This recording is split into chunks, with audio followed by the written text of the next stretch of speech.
தமிழ்நாட்டில் 2026 சட்டமன்ற தேர்தலின் போது திமுக தலைமையில் ஒரு அணியும், பாஜக தலைமையில் ஒரு அணியும், தமது தலைமையில் ஒரு அணியும் அமைய வேண்டும் என்பது விஜய் விருப்பமாக உள்ளது.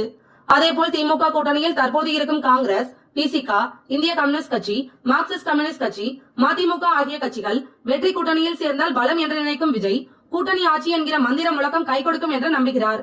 இதேபோல் அதிமுக, தேமுதிக, புதிய தமிழகம், புரட்சி பாரதம், எஸ்டிபிஐ ஆகிய கட்சிகளும் பாஜக கூட்டணியில் இருக்கும் பாமக, இந்திய ஜனநாயக கட்சி வெற்றி கூட்டணியில் சேர்ந்தால் மிகப்பெரிய பலமாக இருக்கும் என்று நினைக்கும் விஜய் அதற்கான முன்னெடுப்புகளை அடுத்த ஆண்டு ஏப்ரல் மாதம் முதல் செய்ய உள்ளார். யாருக்கு முதல்வர் பதவி என்ற கேள்வி வரும்போது சுழற்சி முறையில் முதல்வர் பதவி வழங்கப்படும் என்றும் 4 துணை முதல்வர் பதவி வழங்கப்படும் என்ற உறுதிமொழியை அளிக்கவும் விஜய் திட்டமிட்டுள்ளார்.